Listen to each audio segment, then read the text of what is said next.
Today marks the anniversary of a weather event that many will never forget. Good evening to you. I'm Jennifer Andrews. A deadly tornado tore through Ruston back in 2019.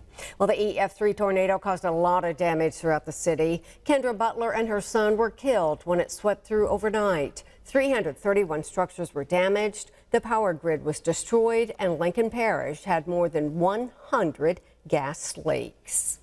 Meantime, to remember the victims and destruction, today people in Ruston held a ceremony beneath a 100-year-old smokestack at the corner of West Maryland Avenue and North Monroe Street. The Ruston Strong Plaza was dedicated to the memory of Kendra and her son Remington. The mayor says, looking back, the city has grown stronger.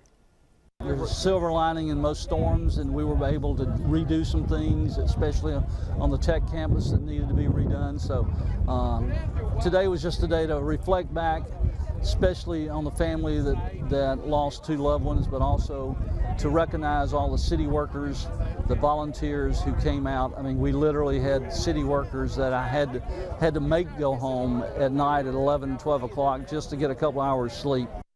Now the city will repaint the letters spelling Ruston on a smokestack here in the near future. Later, we update a KNOE story back in 2019 with a silver lining.